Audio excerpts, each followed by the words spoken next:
여러분 구독과 좋아요 부탁드립니다. 구독, 좋아요, 구독. 귀농귀촌이 준비가 많이 필요하다는 것을 간단한 사례를 한번 들어서 보시게 되면 네. 우리가 이제 살다 보면 이사를 하게 되잖아요, 그죠? 이사를 한다는 것 자체는 같은 동네에서 이사를 할 경우에도 굉장히 이제 여러 가지를 준비를 해야 되는데 네. 삶의 터전을 옮기는데 간단하게 준비한다는 거는 조금 좀 그렇겠네요. 앞뒤가 좀 안 맞는 얘기인데요.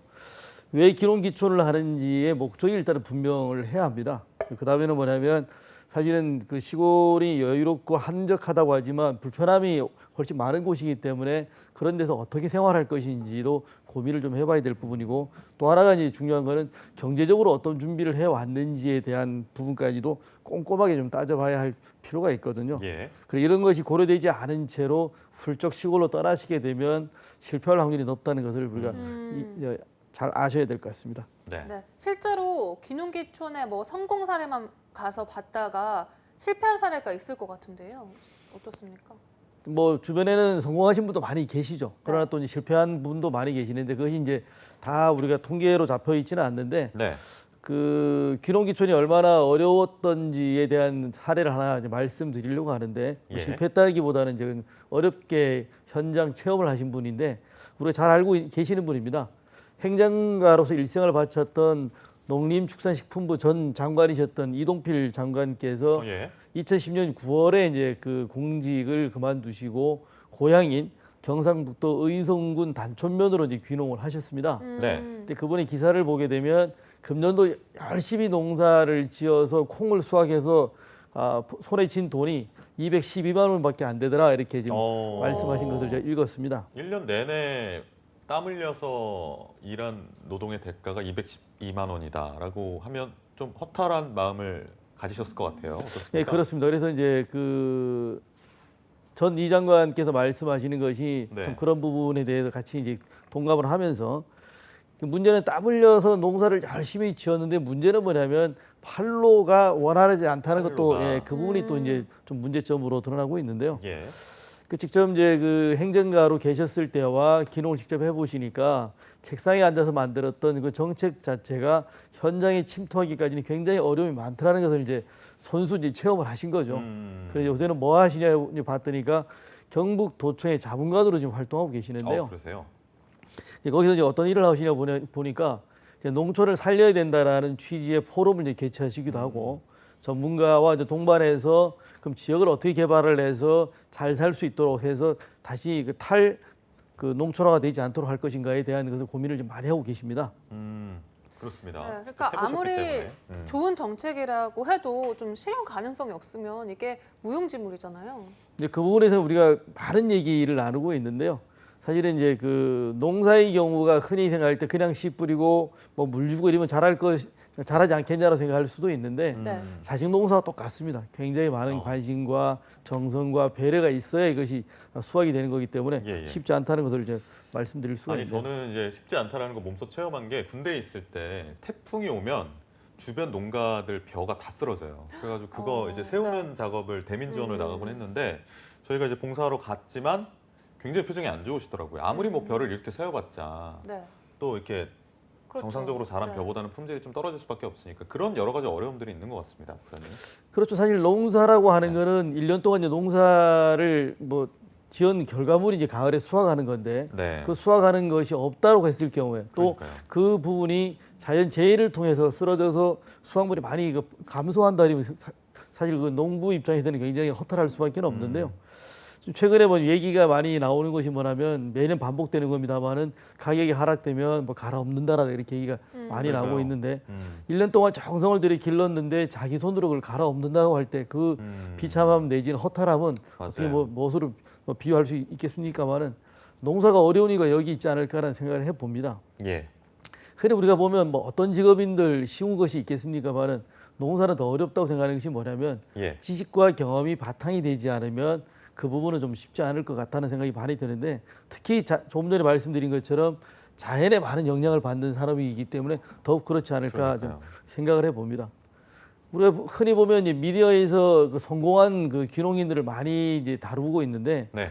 그 환상을 가지면 굉장히 어려운 게 뭐냐면 모든 사람이 그렇지 않다는 점에 사실 우리가 유념해야 될 부분인데 그 정작 성공한 억대 농부의 그 스토리를 쫓아서 가시는 분이 많이 있을 수 있습니다만은 그 농림 그 축산식품부에 발표하면 2017년도에 억대 귀농 그 농부가 3.2%밖에 안 된다는 점도 우리가 잘 새겨봐야 될 부분입니다.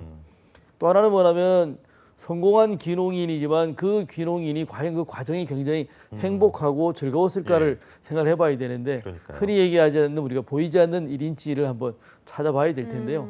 미디어에서는 그분이 겪었던 고통, 시련, 뭐 감내해야 될 여러 가지의 그 부분이 있었을 텐데 그걸 아주 간단하게 다루거나 아예 다루지 않는 부분이 있기 때문에 맞아요, 그 맞아요. 부분마저도 좀 잘 찾아내서 그 미디어에 휘둘리지 않는 이제 그런 부분이 좀 필요할 것 같습니다. 네, 그러니까 보이지 않는 1인치를 좀 잘 파악을 해서 귀농귀촌을 해야 된다 이런 말씀해 주셨는데요. 그래도 귀농귀촌을 꿈꾸는 사람들이 정말 많아요. 그 위험성이 있음에도 네. 왜 그런 건가요? 그 저도 사실은 뭐 그 부리 중에 한 사람이고 이제 지금도 이렇게 시골에서 생활을 하고 있습니다만, 네. 네. 그 귀농귀촌의 인기에 굉장히 휩쓸려서 제일 이제 그 조심해야 될 것이 뭐냐면 아예 도심의 터전을 정리하고 내려가시는 분들이 많이 계시거든요. 네. 그랬을 경우에 이제 그 지난번에 말씀드렸던 희망이 실망이 되고 실망이 절망이 됐을 경우에는 다시 역으로 귀농하거나 귀촌하는 분들이 많이 있습니다. 그래서 시골이 우리가 생각한 만큼 도시 내 로망을 그대로 수용하거나 배려해서 즐길 수 있도록 해주는 게 아니라는 점을 좀 잘 생각해 주셔야 되는데 예.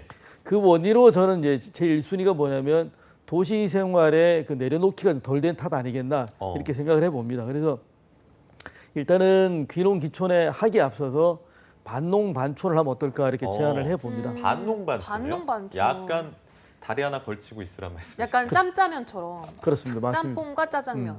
짜장면이 왜 농촌과 나오는지 모르겠지만 어쨌든 예. 네. 갑자기 배고파지네요. 네. 예. 네. 그래서 제가 얘기하는 거는 뭐 그런 부분인데요. 결국은 네. 이제 그 전체적으로 터를 이제 시골로 옮기기 하기보다는 네. 도시 생활과 함께 경험을 해보면서 과연 나한테 귀촌이 맞는지를 한번 이제 찾아보는 겁니다.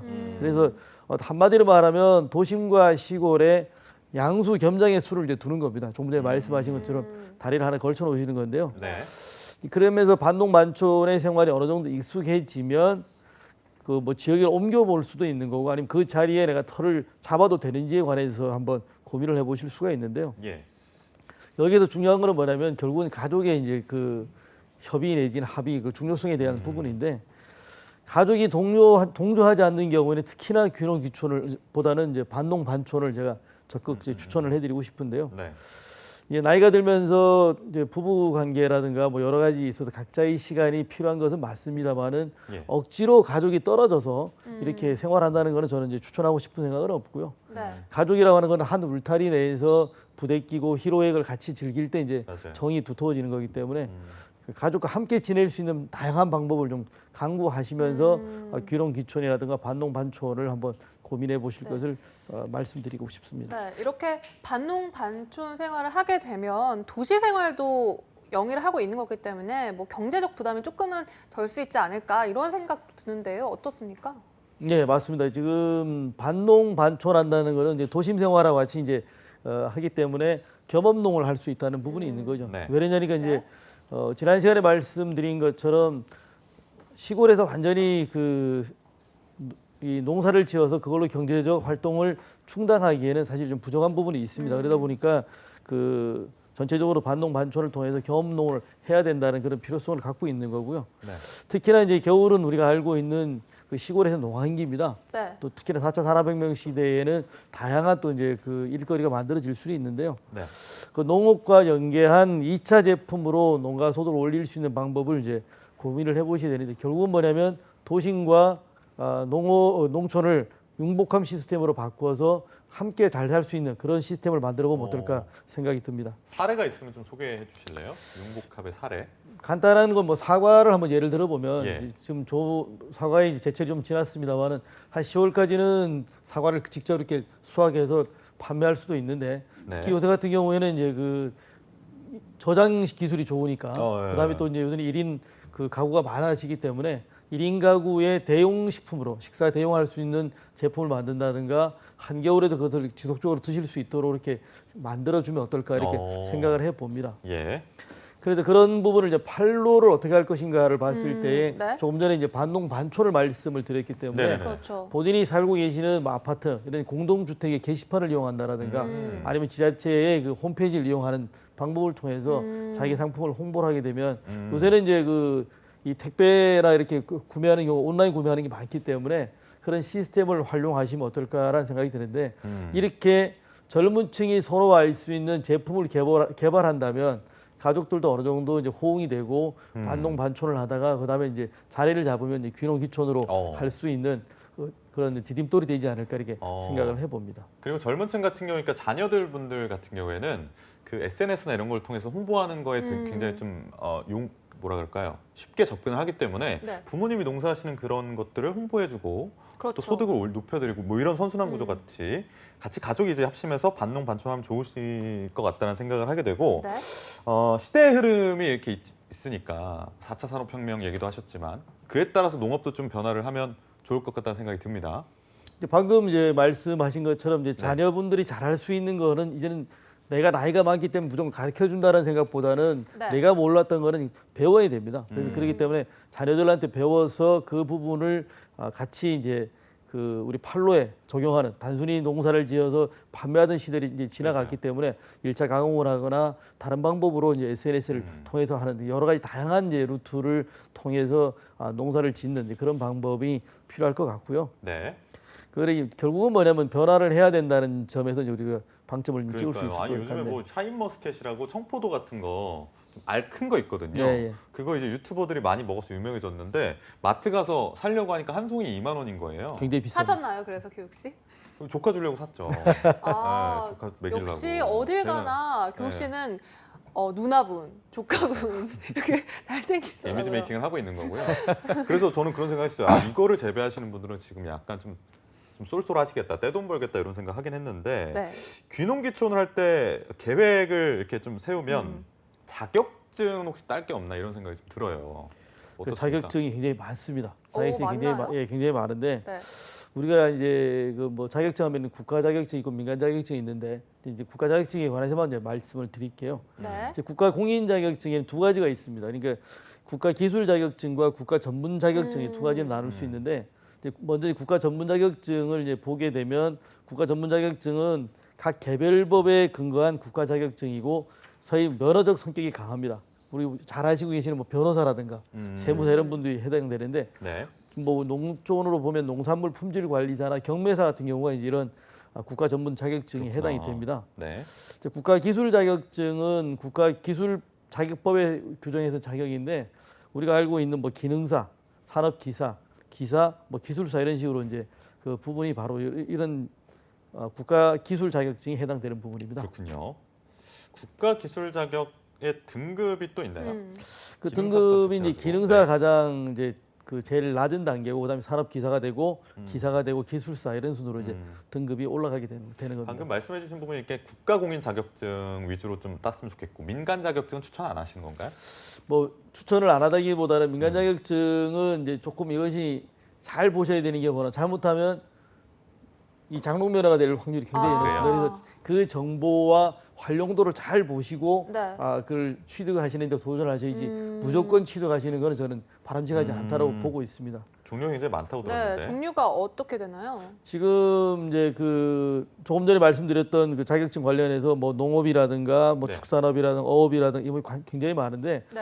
농업 관련 자격증을 간단하게 한번 살펴보시게 되면 네. 뭐 농화 기술사, 시설 원예 기사, 뭐 시내 원예 기술사, 그다음에 뭐 유기농업 기사, 뭐 종자 기능사 이렇게 야, 굉장히 엄청 많습니다. 많네요. 굉장히 예. 많기 때문에 이거 종류를 보시게 되면 화면에 나가기 때문에 한번 참조를 해주시고요. 그러니까요. 네. 뭐 축산업 관련 자격증은 뭐 식육 처리 기능사라든가 축산 기능사, 축산 산업 기사 이런 식으로 굉장히 또 많습니다. 그래서 국가 기술 자격증이 어업도 임업도 굉장히 많은데 좀 자세하게 알아보시려면 어차피 국가 자격증이기 때문에 조부부처에 이제 관련해서 한번 자세한 내용을 물어보시면 될 것 같고요. 네. 이제 국가 기술 자격증을 이렇게 설명드리는 건 뭐냐면 혹시 반농 반초나 겸업농을 이제 말씀을 드렸는데 네. 그럴 때 취업을 하실 때 대우받을 수 있다라고 하는 우대받을 수 있다라고 하는 그런 장점이 있기 때문에 말씀을 드리는 겁니다. 자격증은 네. 적재적소에 참 도움이 많이 되니까요. 그러니까 이렇게 네. 많은 자격증을 취득을 조금은 하면 귀농귀촌에 도움은 될 것 같거든요. 네. 어떻습니까? 그러니까 계획할 때부터 네. 자격증을 가지고 시작하는 게 좋을까요? 아니면 하면서 뭐 하면 좋을까요? 사실은 이제 가장 좋은 거는 출발할 때 가지고 있으면 가장 좋을 텐데 그 여의치 않으면 그 같이 귀농 귀촌 하시면서 또 자격증을 취득해 보시는 건 하시는 건 괜찮습니다. 네, 그래서 네. 제일 먼저 말씀드리고 도전해 보라고 권하고 싶은 건 아까 말씀드렸던 등급에서 기능사가 가장 이제 낮은 단계에 있다 기능사요? 그랬는데 네. 기능사 단계부터 하셔야 되는 이유가 이제 몇 가지가 있는데 음. 일단은 이 기능사 자격증은 제한이 없습니다. 전공 과목이라든가 연령이라든가 해당 분야에 대한 경력 같은 거에 대한 제한이 없기 때문에 관심만 있으시면 시험을 볼 수 있다는 그런 부분이기 때문에 먼저 기능사 자격증을 보라고 말씀드릴 수가 있고요. 네. 산업기사나 기술사 같은 경우는 조건이 좀 까다롭고 시험이 어렵습니다. 그거는 좀 그 기능사를 하시고 난 다음에 다음 단계로 올라가실 것을 제가 권장해 드리고 싶네요. 자격증에 대해서 좀 더 알아보고 또 응시 방법이나 이런 것들 좀 저희가 찾아보려면 어디 가야 되나요? 국가기술 자격증에 관한 정보가 한 곳에 저희 나라는 몰려 있습니다. 그 네. 산업인력관리공단에서 운영하고 있는 큐넷이라고 하는 인터넷 사이트에 보시게 되면 큐넷. 그게 이제 국가기술 자격 전문 포털 사이트입니다. 국가 자격증이나 민간 자격증의 정보가 다 들어와 있고 네. 시험 일정이라든가 원서 접수라든가 합격자 발표 조회라든가 그다음에 여기서 이제 그 자격증 발급 신청까지 다 원스톱으로 할 수 있기 때문에 굉장히 서비스가 일괄로 되고 있어서 이 사이트를 큐넷 사이트를 이용하시게 되면 굉장히 다양한 정보를 한 자리에서 볼 수 있는 그런 장점이 있을 수 있습니다. 알겠습니다. 네, 큐넷 사이트 꼭 한번 참고해 보시면 좋을 것 같습니다. 그렇다면 이런 자격증을 딴다면 좀 장점이 있다면 어떤 것들이 있을까요? 장점이라고 여러 가지가 있을 수 있겠습니다만 요약해 두 가지로만 이제 좀 정리를 해드리게 되면 네. 첫 번째는 체계적으로 농업 이론을 쌓을 수 있다는 이제 장점이 있습니다. 왜냐하면 자격증을 이제 도전하려면 무작정 하는 게 아니라 이론 학습을 해야 되지 않습니까? 네. 이론 학습을 하면서 자신만의 이해 방법, 자신만의 여러 가지 방법을 통해서 농업에 관한 이론을 자기 방법으로 이제 수립할 수 있다는 장점이 하나 있고요. 두 번째는 만든 것을 이제 팔아야 되기 때문에 대외적 신뢰도가 쌓인다라고 하는 그런 부분에 장점을 가지고 있습니다. 네. 제 농산물 판매나 홍보에 이게 요긴하게 쓸 수가 있는데 그러니까요. 예를 들어서 우리가 물건을 사더라도 국가기술 자격증 보유하고 있는 사람이 생산해서 판매한다라고 믿음이 확 가죠. 인터넷이라든가 SNS라든가 여러 가지 홍보물 또 영화 이런 데 반영해 놓는다면 그 신뢰도는 훨씬 더 높아지기 그러니까요. 때문에 그런 부분에서의 자격증이 매력이 있지 않을까 이렇게 봅니다. 이게 지자체에서도 귀농귀촌에 대한 관심이 사회적으로 좀 높아지면서 도움을 줄 수 있는 정책들을 시행하고 있다고요? 지난주에도 한번 설명을 드렸습니다만은 이제 다양한 이제 그 과정이 많이 있는데요. 그 탈농촌 농촌 해결 방안으로 해서 귀농귀촌 예비자를 대상으로 교육을 많이 실시하고 있습니다. 네. 본인이 간단히 보면 농림축산식품부와 농림수산식품교육문화정보원이 하고 있는 귀농귀촌 종합센터를 운영하고 있는데요. 센터. 이 부분이 뭐냐면 귀농귀촌을 희망하는 도시인들이 좀 편안하게 시골에서 정착할 수 있도록 도와주는 일을 일단 주 목적을 하고 있습니다. 이런 센터 있으면 참 도움이 많이 될 거라는 생각이 드는데 어떤 네. 것들을 구체적으로 좀 도와주는지 어떤 도움을 받을 수 있는지 좀 설명해 주시죠. 그 센터가 가지고 있는 미션과 역할은 총 5가지입니다. 귀농귀촌을 하시고 싶어 하시는 분들한테 제일 중요한 건 이제 상담이니까 네. 그 상담 설계에서부터 시작해서 그럼 어떻게 그분들이 정착할 수 있는 현장 맞춤형의 그 귀농 닥터 지원. 그다음에 뭐냐면 귀농귀촌을 어떻게 하게 되면 사업을 홍보를 해줘야 되니까 그 사업에 대한 홍보 부분도 있고 그다음에 이제 각 지역에 있는 귀농귀촌의 그 센터 지원 센터가 있습니다. 그 센터와 연결을 하는 네트워크. 그다음에 귀농귀촌의 연중 종합 정보를 제공하는 그 5가지가 일단 주요 미션과 역할입니다. 미션은 그렇고. 네, 그렇다면 어떤 교육 프로그램들이 운영 중인지도 자세히 짚어볼까요? 네. 지금 프로그램 보면 귀농귀촌 아카데미가 있고 또 맞춤형 공모교육, 그다음에 청년 귀농 장기교육, 귀촌인 농산업 창업교육, 지자체 귀농귀촌 교육, 현장 실습 교육자 운영 이런 다양한 교육 과목으로 일단 하고 있습니다. 온라인 교육 같은 경우는 좀 좀 더 더 도움이 시간과 될까요? 장소에 네. 구애를 받지 않고 어떤 것들을 좀 취할 수 있을까요? 이제 온라인 교육을 보시게 되면 이제 그 가장 중요한 게 이제 귀농 기촌을 잘 알아야 되기 때문에 아까 말씀 상담하는 그 단계에서부터 시작해서 귀농 기촌을 이해해서 그 기초 품목 기술까지 다양한 온라인 콘텐츠를 제공하고 있는데요. 이 온라인이 가지고 있는 장점으로 그 활용하듯이 연중 실시하고 있습니다. 그다음 그 기수당 이제 교육 기간은 1개월이고요. 매월 초부터 이제 매월 말일까지 하고 매월 말일까지 다음 달 교육을 이제 신청하시면 됩니다. 이 과정당 이제 90% 이상을 이수하게 되면 교육 수료 자료 인정이 됩니다. 그다음에 이제 정책 지원을 위한 그 교육 시간 인정은 수료 시간의 50%를 인정해서 최대 40시간 한도로 인정을 받을 수 있기 때문에 온라인 교육 자체가 굉장히 도움이 되는데 그 목차를 간단하게 좀 살펴보게 되면 그럴까요? 네. 한 6가지로 나눌 수가 있는데요. 오, 저게 지금 이제 우리 화면에 나옵니다만은 네. 저희 귀농 기초는 이렇게 시작하자부터 시작해서 어떻게 그럼 귀농 기초를 할 때에 마음가짐과 자세를 가질 건지, 그다음에 그럼 귀농에 힘이 될 수 있는 정책 중에 그럼 지원 정책이 어떻게 있는지, 뭐 그다음에 그 농업을 가치를 창출하는 방법, 그다음에 농지 구매 요령과 뭐 법안 이런 여러 가지의 활용도가 높은 콘텐츠로 구성되어 있기 때문에 이 온라인 프로그램을 좀 잘 보시는 것도 도움이 될 것 같고요. 그 자세한 내용은 각 지자체별로 많은 이제 이 운영을 하고 있기 때문에 귀농기촌 종합센터 또는 지자체별로 운영하고 있는 지원센터로 문의하시게 되면 자세한 내용을 좀 아실 수가 있을 겁니다. 네, 알겠습니다. 이렇게 귀농 기촌에 대한 설명까지 함께 들어봤는데요. 마지막으로 이제 귀농 기촌을 그래도 꿈꾸고 계신 분들을 위해서 한마디 말씀을 좀 해주신다면요. 예. 그 지난 시간에 이제 그 귀농 기촌을 하는 이유가 무엇이냐라고 이제 그 설문조사 했을 때 자연환경이 좋아서가 이제 가장 으뜸이었습니다. 그런데 우리가 저도 마찬가지입니다만 이제 귀농 기촌 하는 이유 중에 보면 농약을 덜 친 자연 그대로의 야채를 먹어보겠다는 그 니즈도 굉장히 그렇죠. 중요할 수 있거든요. 네. 결국 이제 이렇게 자연과 더불어서 먹고 살기 위해서는 굉장히 부지런해야 된다는 점을 강조드리고 싶고요. 자연에 순응하는 법을 배워야 됩니다. 그래서 그러한 그 부분을 잘 선택을 해야만이 좋아하는 자연환경과 즐기면서 또 자연이 주는 그 수확물을 가지고 같이 가족들과 나눠 먹을 수 있다는 데 돼 있는데요. 네. 그렇게 하기 위해서는 이렇게 부지런함과 동시에 자연인 농법을 연구하고 개발하는 것이 더 의미가 있을 겁니다. 그 지난 시간에 제가 잠깐 말씀드렸던 쑥에는 이 벌레들이 덤벼들지 않기 때문에 네. 쑥을 제가 끓여서 활용했던 법과 마찬가지로 그 자연인 농부가 되어야 이 자연 환경을 즐길 수 있다라고 하는 것을 말씀드릴 수 있고요. 네. 이렇게 소소하게 한번 재미를 느껴보시면 우리가 흔히 요새 화두가 되어 있는 소확행, 소확행. 예, 그런 소확행. 기분도 이제 귀농기촌에서의 느낄 수 있지 않을까 이렇게 생각을 해봅니다. 차가운 취업길에 따뜻한 동반자가 되어드리겠습니다. 당신이 사원증을 받는 그날까지 생방송 스테이지업